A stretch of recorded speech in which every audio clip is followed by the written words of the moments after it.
ये महज आप सभी को 3 तस्वीरें नज़र आ रही होंगी जहां पर 1, 2, 3 गिनती लिखी हुई है, लेकिन इन तस्वीरों की पीछे की सच्चाई भविष्य में अगर हम किसी से चर्चा करेंगे तो शायद इस पर वह कोई भी यकीन नहीं करेगा। क्यों नहीं यकीन करेगा?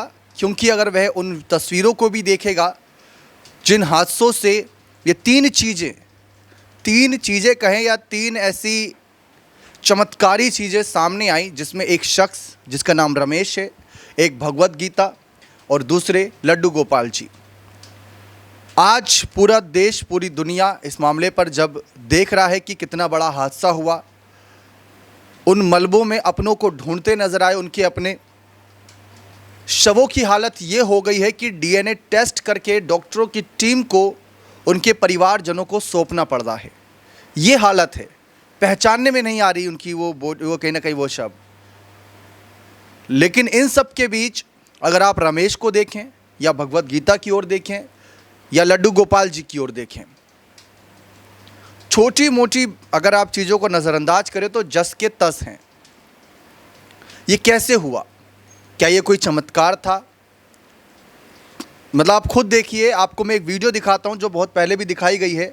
आप अगर इस वीडियो को देखेंगे तो आप पाएंगे, पहले आप यहां पर ये वीडियो देखिए, फिर उसके बाद इस वीडियो में जो ये धमाके हुए हैं, ये तमाम चीज़ें सामने आई थी, ये चीज़ें आपको मैं दिखा चुका हूं। लेकिन ये जो आप देख रहे हैं, ये विस्फोट जो आप देख रहे हैं, आपको लगता होगा कि इतने तेज़ विस्फोट में, इतने तेज़ तापमान में जो ये आग का पूरा अंबार देखने को मिल रहा है कई कई मीटर तक, क्या इसमें कुछ बचा होगा? खुद सोचिए। लेकिन जब आज चर्चा हो रही है रमेश की कि आप कैसे बचे, तो वो खुद कह रहे हैं मुझे विश्वास नहीं हो रहा कि मैं कैसे बचा। उनको खुद को विश्वास नहीं है कि मैं कैसे चलकर वहाँ से बाहर निकला, एम्बुलेंस तक बैठा और आज आप सभी के सामने यहाँ हॉस्पिटल के बेड पर हूँ और आपसे बात कर रहा हूँ। ऐसी हालत भी नहीं कि कहीं कुछ उनके बहुत गंभीर चोट आई हो, मामूली खरोंच कह सकते हैं, जो समय के साथ घाव भर जाएंगे। लेकिन जो उन्होंने देखा वो कहीं ना कहीं वो भूले नहीं भुलाएंगे। इस बीच भगवत गीता की अगर हम बात करें, भगवत गीता की कुछ तस्वीरें मैं आपको और दिखाना चाहूँगा, जिसमें अगर आप देखेंगे तो आप हैरान रहेंगे।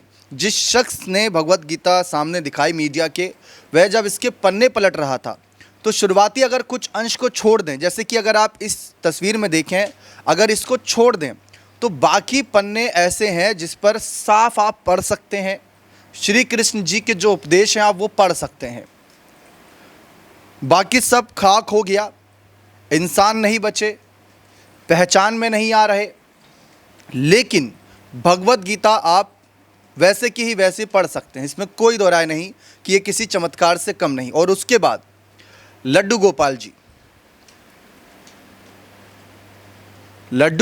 जी की बहुत छोटी सी ये जो प्रतिमा है जो आप देख रहे हैं, कपड़े पहनाए हुए, आप कपड़े के साथ ही थे या नहीं वो तो बात की बात है। लेकिन लड्डू गोपाल जी की अगर आप मूर्ति को देखें, इनकी प्रतिमा को देखें, ना कोई कालिख नज़र आएगी आग की, ना कोई आपको लगेगा कि कहीं से कुछ खाक हुए हैं। बहुत से आप गहने ज़ेवरात भी देख रहे हैं जो कहीं ना कहीं मुड़ गए हैं, टूट गए हैं, उन पर लगी मोतियां कहीं ना कहीं छूट गई हैं। लेकिन लड्डू गोपाल जी की प्रतिमा जस की तस है। अब इसी पर पूरी दुनिया चर्चा कर रही है कि यह कैसे हो सकता है। और बहुत से ऐसे हैं, क्योंकि जितने मुंह उतनी बातें वाली कहावत यहाँ लागू होती है, बहुत से लोग ऐसे हैं जो कह रहे हैं कि जो यात्री इनको लेकर ट्रैवल कर रहा था, ये उनको क्यों नहीं बचा पाए। सवाल उस पर भी आता है। वो लोग चर्चा कर रहे हैं, उनका एक अलग नज़रिया हो सकता है। लेकिन फ़िलहाल इसे आप क्या कहेंगे? चमत्कार कहेंगे या फिर कोइंसिडेंस कहेंगे कि हो सकता है कि कहीं ऐसी जगह पर हों जहाँ से बच गए हों? अब बताइए खुद। क्योंकि रमेश का जो बयान मैंने पढ़ा, जो उन्होंने बात प्रधानमंत्री जी के सामने रखी, वो तो खैर ऑन कैमरा उतनी बातें सामने नहीं आई, लेकिन बाकी मीडिया चैनल्स को उन्होंने जो इंटरव्यू दिए उसमें जो बातें रख के सामने आई वो हैरान करने वाली थी। रमेश ने खुद बताया कि कैसे उनकी जान बची इस पूरे दुखदाई हादसे में।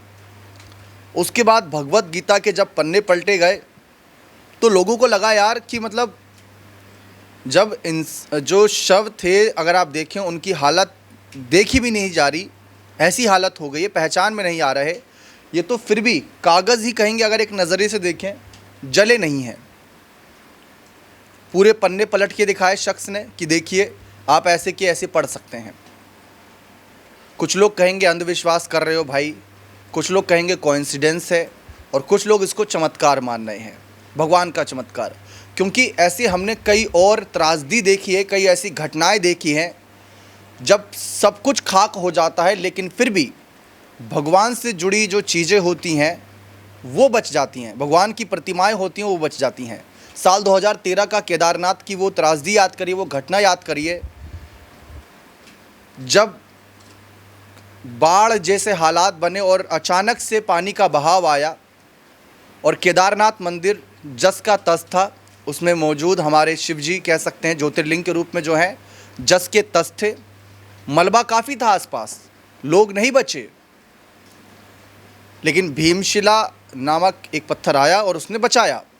और उसी समय जब वो पानी बहकर आगे आया हरिद्वार से ऋषिकेश की तरफ, तो ऋषिकेश जब आप जाते हैं तो वहाँ पर भी शिव जी की एक प्रतिमा देखने को मिलती है, वो भी जस की तस रही।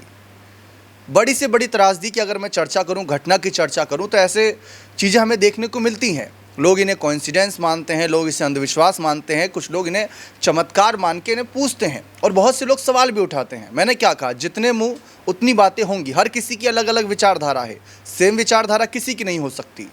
कोई किसी की विचारों से सहमत होगा, कोई असहमत होगा। लेकिन यहाँ पर जो मैं आपको एक रिपोर्ट भी दिखाना चाहता हूँ कि आखिर क्या था ये, जिस तरीके से सामने आया। अब यहाँ पर देखें, जब राहत बचाव दल ने तुरंत ऑपरेशन शुरू किया था, क्योंकि मलबा देखा, मलबे में जो आग की लपटें थीं वो साफ़ दिख रही थीं, उसके आसपास जो टेम्परेचर था, जो हीट पैदा हो रही थी, वो भी महसूस की जा सकती थी दूर से। इतनी हीट थी कि अगर कोई प्लास्टिक, कोई कागज़ आसपास रखें तो वो तुरंत वहीं से वहीं खाक हो जाए। उसके बावजूद भी ये बचे। ऑपरेशन किया तो मलबे में शवों को बाहर निकाला और हादसे के कारणों की जांच प्रक्रिया शुरू की। इसी बीच मलबे से एक ऐसा दृश्य सामने आया जिसने सभी को हैरान कर दिया। राहत कर्मियों की आंखें भी नम हो गईं। पूरी तरह जल चुके प्लेन के मलबे के बीच से भगवत गीता की किताब और भगवान लड्डू गोपाल की एक छोटी मूर्ति बिल्कुल सुरक्षित हालत में बरामद हुई। ना तो गीता के पन्नों को कोई खरोच आई और ना ही मूर्ति पर कोई निशान नजर आए। आपको बता दूं, एक महिला यात्री है जो इन्हें लेकर ट्रैवल कर रही थी। आज के समय आप देखते होंगे लड्डू गोपाल जी को लेकर जाया जाता है ताकि वह हर समय उनके साथ रहें, उनकी सेवा कर सकें और भगवत गीता से जुड़े रहते हैं, कृष्ण जी के उपदेशों से जुड़े रहते हैं। और रमेश, इनका तो मतलब एक अलग ही है, जो इनके बारे में सुन रहा है, पढ़ रहा है, वो इसको सिर्फ चमत्कार कह रहा है और इसके अलावा किसी और के पास कोई शब्द नहीं है। क्योंकि रमेश जो बात बता रहे हैं और आप जो घटना की वीडियो देखे थे, मैंने दिखाई थी, अगर आप दोनों देखें और इनकी बातें सुने तो आपको यकीन नहीं होगा। क्योंकि मैंने दिखाया कि वो आग का जो मलबा था, लपटें थी, इतनी दूर तक गई, इतनी हीट थी कि जैसे अगर मान लीजिए अगर आप अपना गैस भी ऑन करते हैं, 5 सेकंड के लिए उस पर हाथ रखेंगे ऊपर की तरफ से, चाहे 2 फुट की ऊंचाई, 1 फुट की ऊंचाई पर हाथ रखेंगे, तो आग की लपटें इतनी होती है कि उसकी हीट आपको कहीं ना कहीं धीरे धीरे जलाने लगती हैं। लेकिन ये शख्स कुछ मिनटों तक था उसी में, और वहीं से इसने बताया कि आग दूसरी तरफ थी, मैं इस तरफ था, वापस निकला, चला, एम्बुलेंस तक गया, हॉस्पिटल आया, फिर मुझे होश नहीं। फिर डॉक्टरों की टीम यहाँ पर दिखी, फिर सवाल जवाब हुए, वो सारे सवालों के जवाब इन्होंने दिए। अब आप बताइए कि आप इसे क्या कहेंगे? इसे चमत्कार कहेंगे, अंधविश्वास कहेंगे, या इस पर सवाल उठाएंगे, या इसको नतमस्तक करेंगे? अपनी राय कमेंट सेक्शन में अवश्य रखिएगा। बहुत बहुत शुक्रिया।